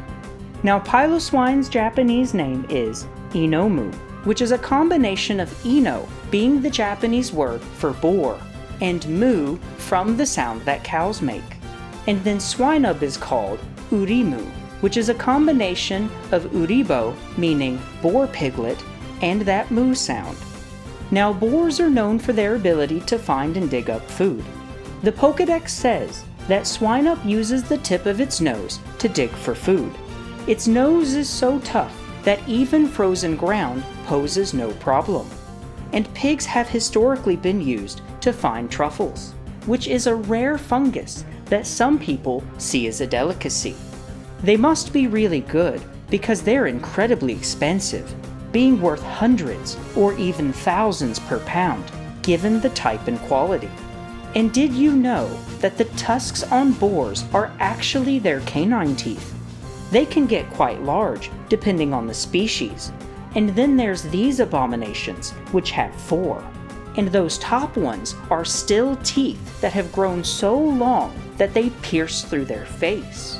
And it's sort of a mystery as to what they're actually used for, besides pulling baddies, of course, because size matters, and the ladies love them.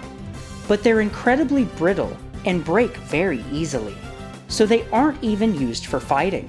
The boars with these kinds of fangs actually stand up and box fisticuff style with each other, while trying their absolute best to keep their tusks out of the way. But what's absolutely crazy is that these teeth can get so long that they will eventually loop all the way back around and pierce through their skull. The coral Pokemon Corsola is exactly what you think. Its Japanese name is Sunigo, from sunny, and sango, which means coral, and is generally associated with coral that is specifically pinkish in color. Now, corals are actually entire colonies of tiny sac-like organisms, with a single coral sac only being about as big as 10 millimeters, and the entire rock-like structure is in fact the skeletal remains of several generations of dead ancestors. Sunigo also gets its name from the word sunny, and corals actually do require sunlight to grow.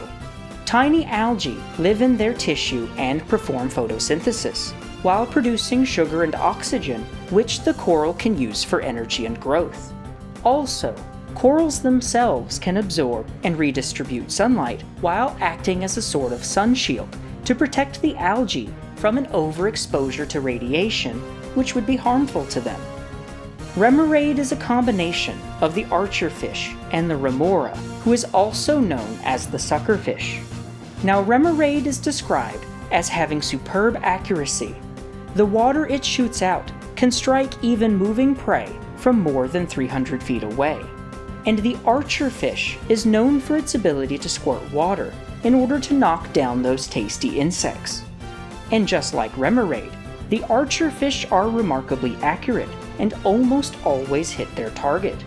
They can bring down prey from about 10 feet above the water's surface, nowhere near the sniper distance of Remoraid, but still quite impressive.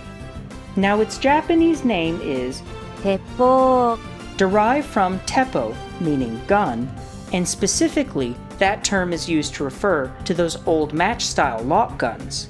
And then uo, which is an archaic word for fish, but is still the root of common words like uochiba, which means fish market. Now, the real remora is also known as the suckerfish, and it's called that because their dorsal fins allow them to suction to smooth surfaces. They spend most of their life clinging to host animals like whales, turtles, and sharks or manta rays. And Mantine is typically depicted with one of these guys attached to it. The Pokédex says, using its dorsal fin as a suction pad, it clings to Mantine's underside to scavenge for leftovers. But remoras also like to attach on boats, and sometimes even attach to people. They can easily move around their host without losing them, and offer a symbiotic relationship by eating up other parasites and dead skin, or even feces. In ancient times, remoras were believed to stop ships from sailing, and the term remora is actually a Latin word which means delay. They've also hilariously been blamed for the defeat of Mark Antony at the Battle of Actium. Now, Remoraid upgrades from the gunfish to the cannon octopus. Sounds like a Mega Man boss, because Octillery's English name is a combination of octopus and artillery. Its Japanese name is along the same lines. They call it Okutan, meaning octopus tank. Its beta sprite from the 97 demo suits its theme way better. It definitely looks more like a tank or a wheeled cannon, and is also a better match for its signature move, Octazooka, which would have been way cooler if it was stylized more like a tank. Now, Mantine is of course a manta ray, with its Japanese name basically being the same as its English one. 満タイン It's stylized to be like a flying kite, but also manta rays actually do jump out of the water. Quite high, in fact. They like to hit that big air. Mantas also get their name from the word mantle, meaning cloak or blanket. And because they've got so much surface area, they're prone to all sorts of parasites, and frequently will visit coral reefs, where lots of cleaner fish, such as the remora, can be found in abundance. The painter Pokemon Smeargle is some kind of artistic dog. We got the stylish hat, called a beret, and the paintbrush tail.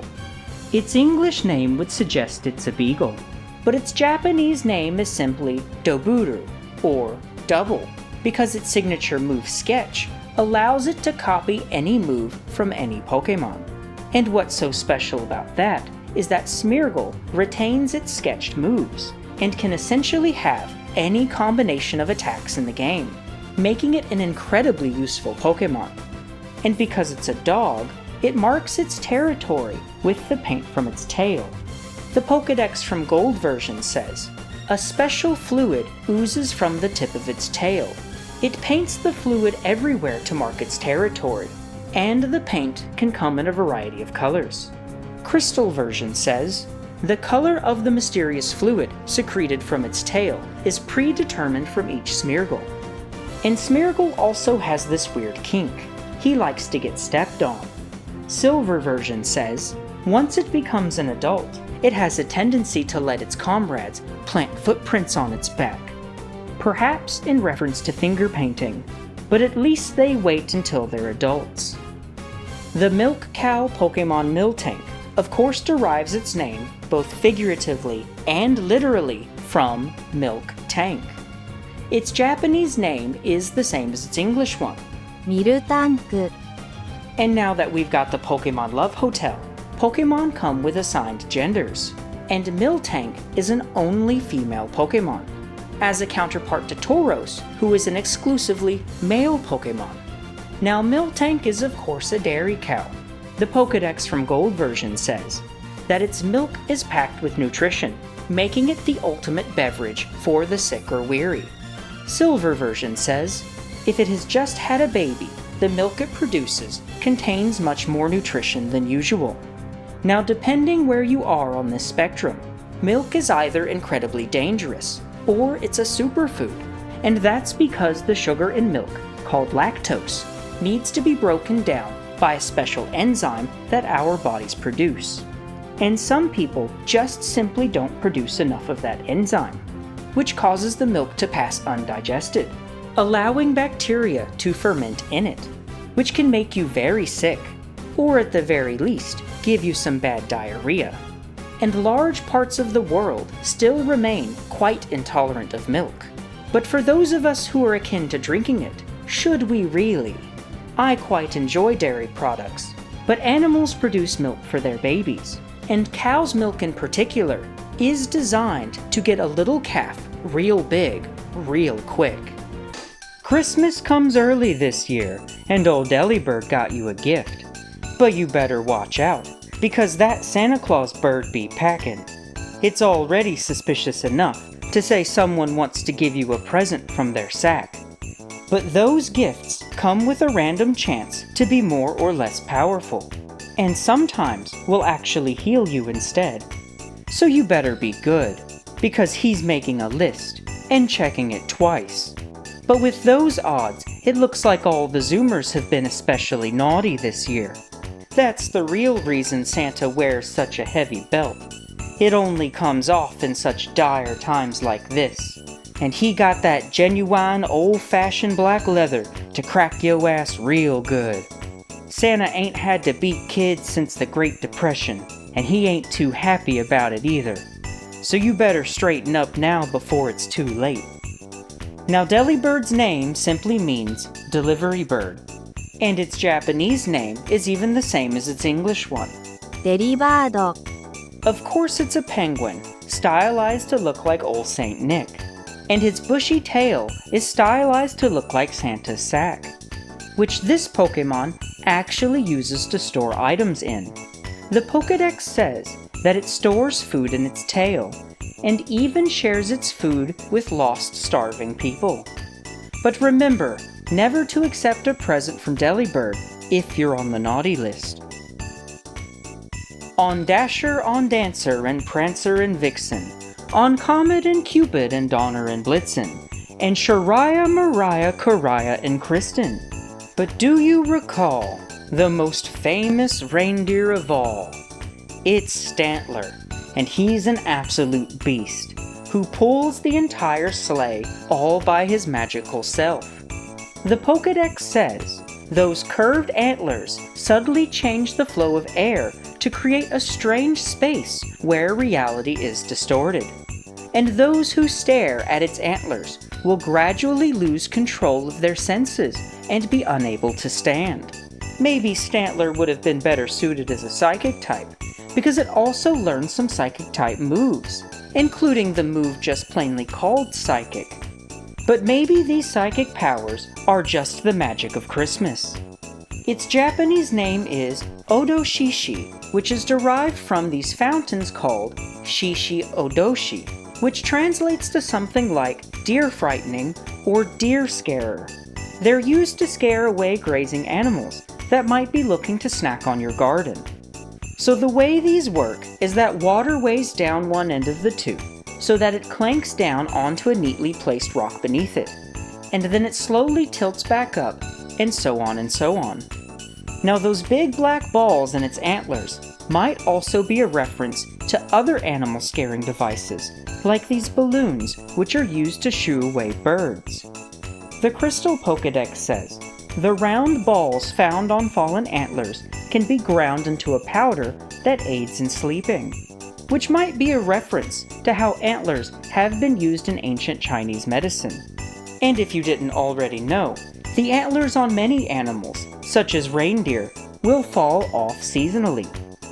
Another fun thing about Stantler is that it's found on Route 36, leading up to Violet City, which is the in-game counterpart of a real city in Japan called Nara, where many tame deer roam freely, and are friendly to the people who live there. Mostly.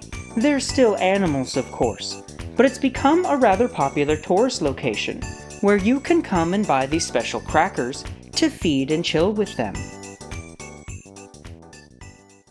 It's time for the final act, and we're gonna do it like 1, 2, 3. We'll start with the mythical time-traveling Celebi. And mythical is actually its own distinction of rare Pokémon, wholly separate from legendary.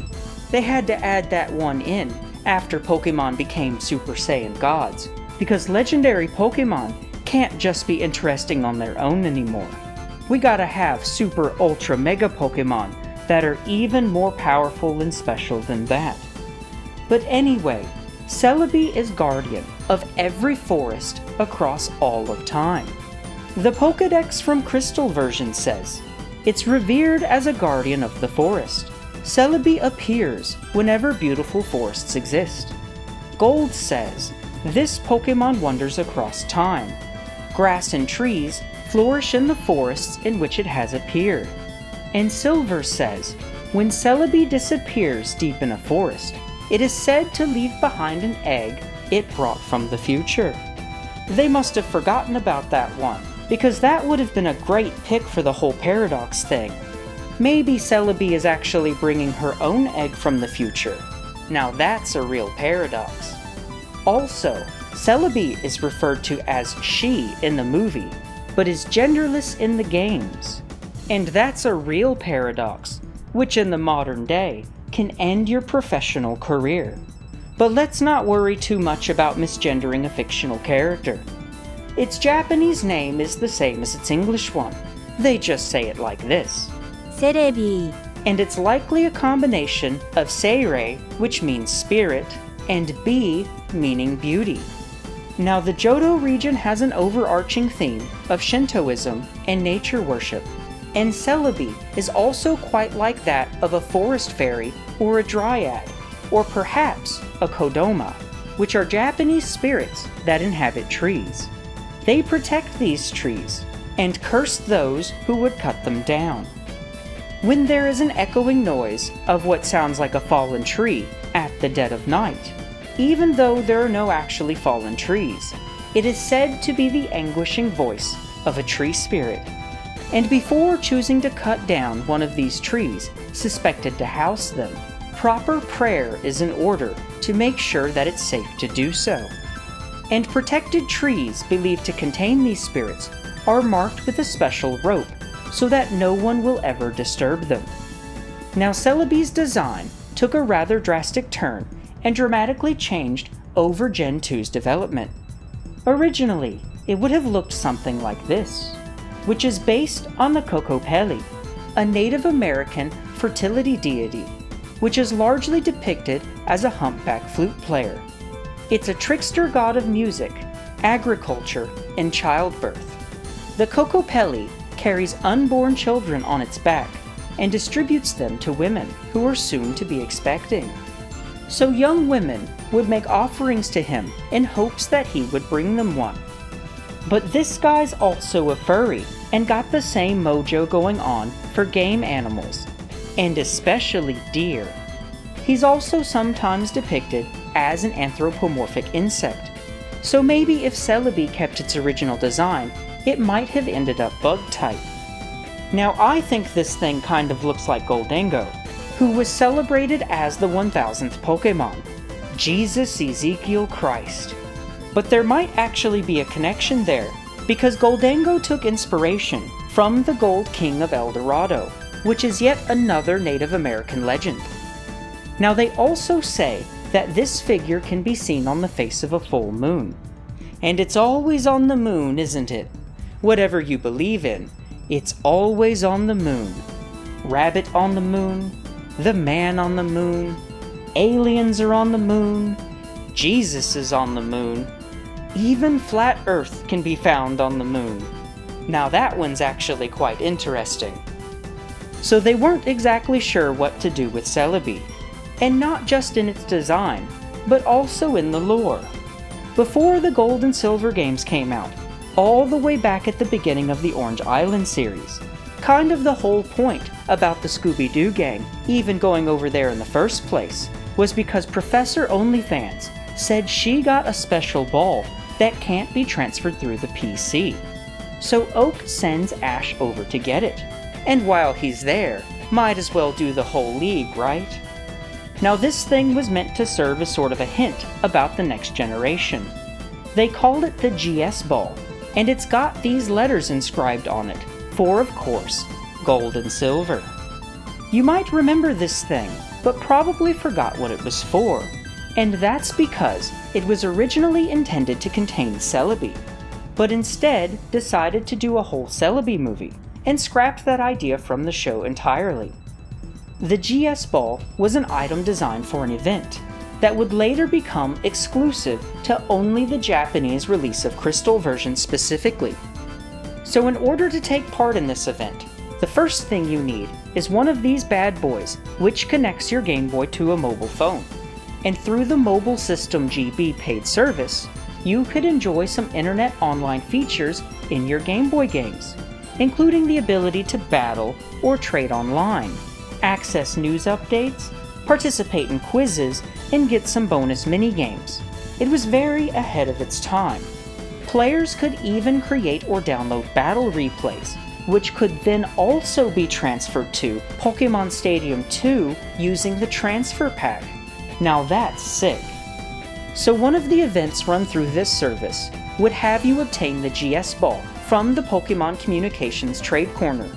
So you take that to your boy Kurt, who keeps it for a day, and then after he analyzes it, you go and put it in that shrine to encounter Celebi. Now the English version of Crystal completely removed the communication center, but you could still get Celebi through a different event, where they just straight up give you the Pokemon, and one of those sweet certificates so you can prove it's legit.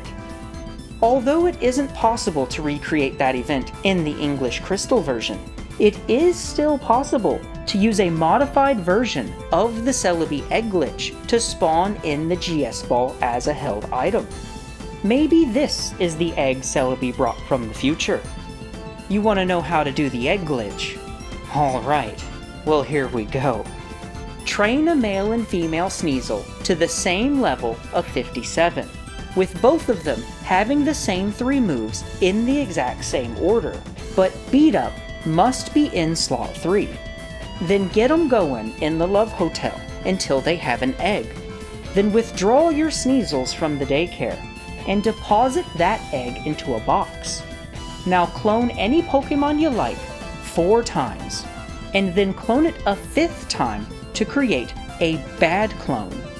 So to make a good clone, deposit a Pokemon into the PC, and then switch boxes. The game will ask you to save. Select yes, and then reset your game in the middle of that save. Now getting a bad clone is sort of a random chance, based on how corrupt or incomplete the cloning process was during the save. A bad clone is always level 0 and has a blank name or has a name filled out by question marks. The chances of getting a bad clone also increases if the box has exactly 15 to 18 Pokemon in it.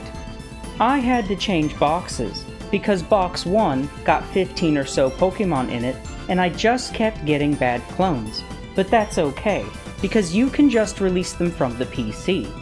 Now after you got 4 clones and 1 bad boy, withdraw all of the clones so that the 6 Pokemon in your party are the 5 clones and the 1 original. Now give the bad clone to the daycare man, and then immediately take it right back and move it to the top of your party.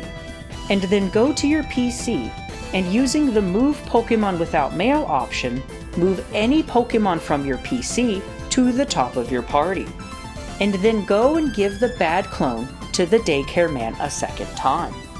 And then go right back to your PC and deposit the first 2 Pokemon in your party. Next, use the Move Pokemon Without Mail option again to move the Sneasel egg from the PC to the top of your party. Then, go and deposit the next 4 Pokemon in your party, but not the egg. And then withdraw any Pokemon which hasn't yet been involved in the process of this glitch so far. And now you can just walk around until the egg hatches into a Celebi. But we're not done, because it's level 0 and is unusable. So take it to the daycare man and let him level it up until at least level 2. And then you can withdraw it and use it normally. Now, the hatched Pokemon will hold an item if the 2 Pokemon bred both have exactly the same move in their 4th slot, and the game will take the index value of said move and use it to pull for an item. If the 2 parent Pokemon both have Reflect as their 4th move, then the glitched egg will hatch holding the GS Ball. Well, that was fun. Now back in the show, when the gang came back around to Pallet Town, Oak takes a look at the ball and says he's got no clue. So then he gives it back to Ash and tells him about this expert Pokeball maker, Kurt, in the Johto region. So they go up there and give him the ball, and old boy says he needs some time to study it. So the Johto journey begins, and the GS Ball is never mentioned again. They even visit that shrine it was supposed to go to, as if it was being built up for a future episode. Now the GS Ball was a huge plot point for the show, being the whole reason they even went to the Orange Islands and the Johto region for that matter, and then they just dropped it all together, hoping that everyone would just simply forget. In an interview with director and storyboard artist Masamitsu Hidaka, he said they originally planned to have a whole story about Celebi together with the Pika gang in the show, but decided to save Celebi for the movie instead. And after deciding to cut Celebi from the TV show, they didn't know what to do with the GS Ball anymore, so they just hoped everyone would forget about it.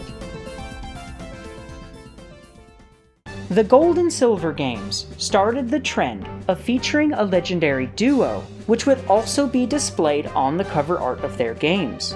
But unlike future games, they're not version exclusives. Nintendo was still cool back then, so you could get both of them in either game. This particular pair is called the Tower Duo, because in the Johto region, there's 2 towers. We got the Brass Tower with gleaming golden panels of brass, and the Tin Tower, with silvery panels of tin. They're both in the same city, actually, and the legendary duo each like to perch on one another's towers. But it's flip-flopped, you see. Ho-Oh likes to sit on the silver one, and Lugia likes to chill on the gold one. Now 150 years before the story of the games takes place, one of the towers gets struck by lightning and burns down. And ever since, neither of these Pokémon are seen around the city anymore. Now Lugia is incredibly powerful. The Pokédex says its wings pack devastating power, and a light fluttering of its wings can blow apart houses. As a result, this Pokémon chooses to live out of sight, deep under the sea. Now this isn't confirmed, but it's sort of hinted at that Lugia may have actually been the one who destroyed the brass tower by accident, and then tore off into the sea like a really bad hit and run. Because it was afraid of its own power, it now chooses to live alone. Now Lugia was designed by a Mr. Takeshi Shudo for the second Pokémon movie, which was originally named Pokémon X. Pokémon X was said to be a creator of all life on Earth, and was meant to be symbolic of the ocean's currents. Shudo described and imagined it as a maternal Pokémon in nature. It was originally conceptualized as being both male and female at once. However, Shudo would later decide for Lugia to be entirely feminine, and would later express severe regret over it not being voiced by a woman.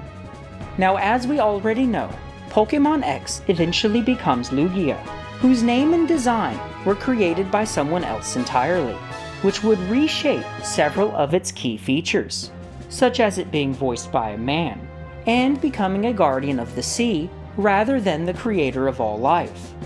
Perhaps Pokémon X would have been like Arceus, but actually cool.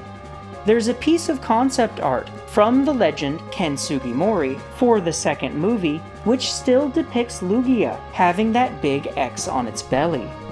But some of its original design may have still found its way into the TV show, where Dr. Namba still refers to Lugia as Pokémon X, and it's also depicted together with its baby, as an overprotective mother.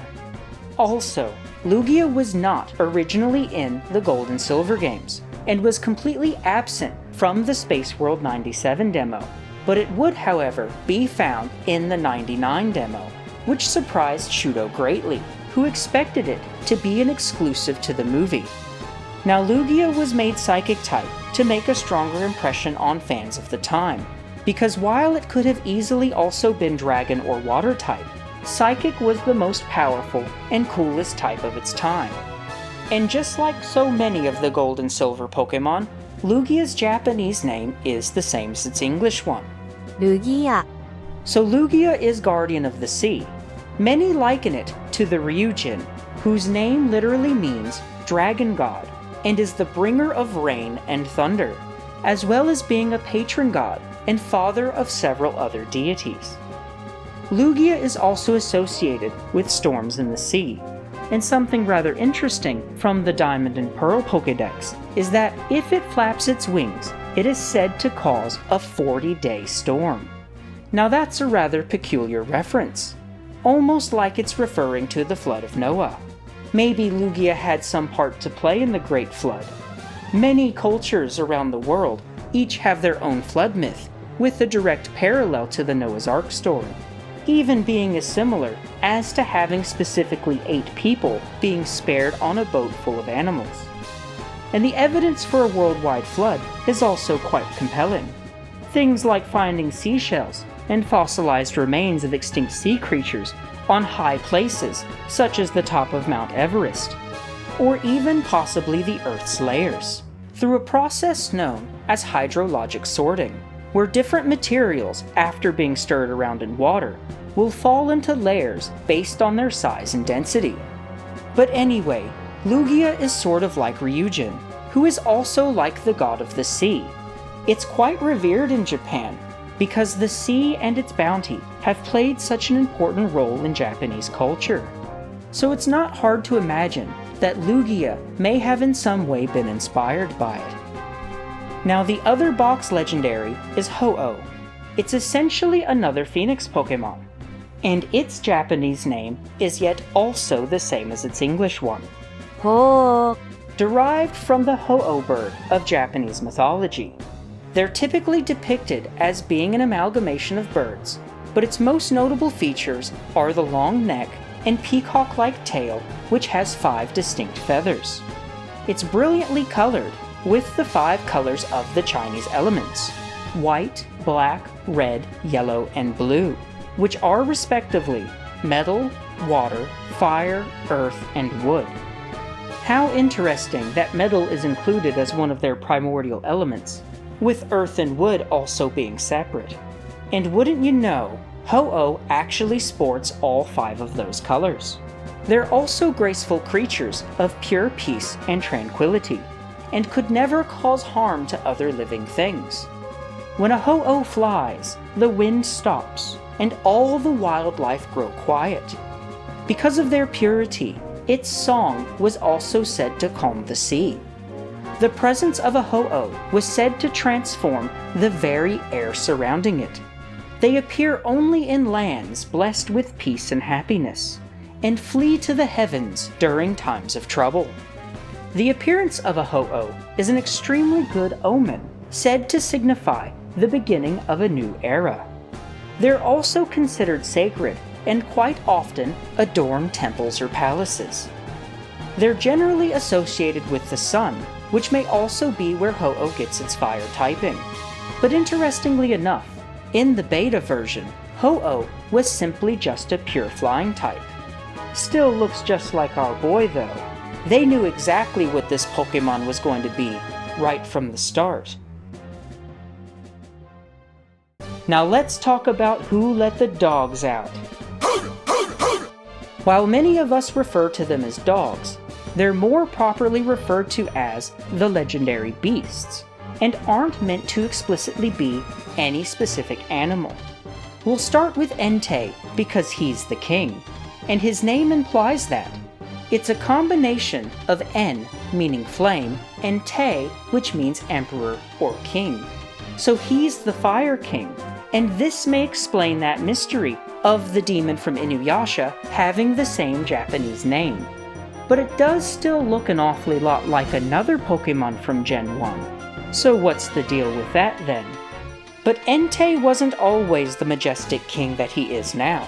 This is his beta sprite from the 97 demo, where he really does look more like a dog. He's sort of got the Shisa lion dog thing going on, which we already know Arcanine is based on. And if you missed that part, the Shisa, or the lion dogs, are guardian statues said to offer protection, and they're quite commonly found guarding important places like temples and palaces. And while the Shisa aren't attributed to having any kind of fire powers, fire is one of the things that the lion dogs specifically protect against. But also, lions are generally associated with fire and the sun, so the fire typing fits it quite well. Now the Shisa also have a very bushy and fluffy coat, but that mane flowing off Entei's back was actually intended to be a representation of smoke pillowing out from an erupting volcano.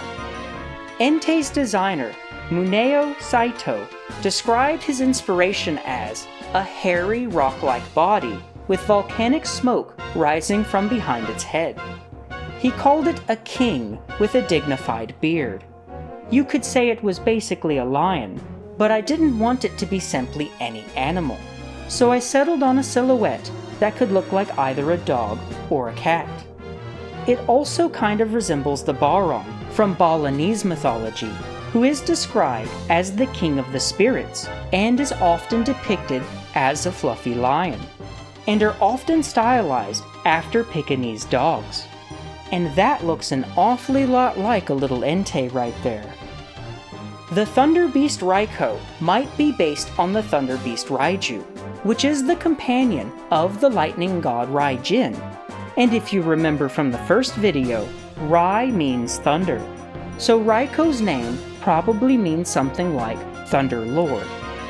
Now we've already briefly touched on the Raiju, because it's often depicted as a porcupine. But it's also often depicted as a tiger.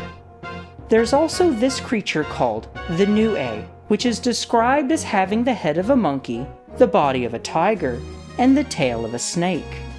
It's said to have the ability to turn into a dark cloud and fly around. And this is interesting, because the Pokédex says that the rain clouds it carries let it fire thunderbolts at will. They say that it descends with lightning, and it races across the land while barking a cry that sounds like crashing thunder. Now just like Entei, Raikou had a wildly different sprite in the beta, and Saito described designing Raikou as difficult. He said, Raikou took many twists and turns, with another Blue Thunder version that had a drum on its back, but eventually it fell into a tiger-like design. The Aurora Pokémon Suicune is akin to the aforementioned Kirin, especially in its ability to walk on water. The Kirin, or the Qilin, is said to walk on water as well as not bending even a single blade of grass while traversing over the ground, as if to be walking on air, and is sometimes depicted as walking on clouds. And just like Ho-Oh, this ability is often attributed to their peaceful and tranquil nature, as it avoids harming any living thing. Girafarig may have got its name, but Suicune is the real Kirin. The Pokédex says it's said to be the reincarnation of North Winds. It can instantly purify filthy, murky water, and this divine Pokémon blows around the world always in search of a pure reservoir. And while not specifically being associated with the North Winds, the Kirin is actually said to balance out the cardinal directions. Now, when asked if Suicune was based on any particular animal, Saito said it came together easily and fell into a leopard-like design. And just like the other two, Suicune also had a very different sprite in the beta. And this one's adorable. The beta sprites really don't look much like legendaries at all. I'm so glad that they reworked them. Their final designs are so powerful and majestic. Now in the game, the origin story for these guys is that 3 Pokémon died in a tragic fire from when lightning struck the brass tower of Ekrutik City, to which suddenly a downpour of rain came down and put out the fire. Then Ho-Oh arrived on scene and granted new life to these 3 Pokémon, transforming them into legendary beasts, to which it then flew off in search of a pure-hearted trainer. The 3 successive events of lightning, fire, and rain in this story also represent the typings of the legendary beasts. Now people enjoy speculating on which Pokémon got transformed into the legendary trio. The most common theory is that they were the Eevee trio, since they've got the same types. And what's interesting about that theory is that in Japanese, Jolteon is essentially called thunders, サンダース、 and Vaporeon is called showers.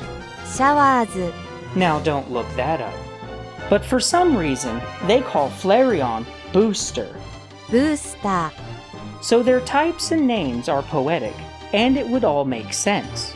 But also, it could have just been 3 basic Eevees because Eevee's DNA is described as unstable, and that it evolves based on sort of whatever happens to it. And we got the lightning, fire, and rain going on in the story, so they could be like Super Eevees. But they could also just be anything, because Ho-Ohs are known to be like Pokemon gods. Well, we actually have those now. But before Pokemon totally lost the plot, Ho-Ohs, either the real one or the Pokemon, are said to have creation powers, and it was described as, quote, giving them new life. And maybe those Pokemon didn't simply just evolve or transform into those legendary creatures, but perhaps they were simply wholly reborn as them. But it's also not necessarily stated anywhere that the transformed Pokemon were even originally the same types as the legendary beasts. The Pokemon Generations anime gave us a much closer look into this story, and even depicts the silhouettes of these 3 Pokemon in the fire. And they could have been depicting 3 specific Pokemon who we have or haven't seen before, or all the same one maybe. But they could have also just been 3 generic silhouettes for the purposes of storytelling. But also, perhaps this. Maybe these were the 3 Pokemon who died in that fire. We got the Shisa, the Raiju, and the Kirin. Is this one based on a true story? Or is it just fiction? What do you think?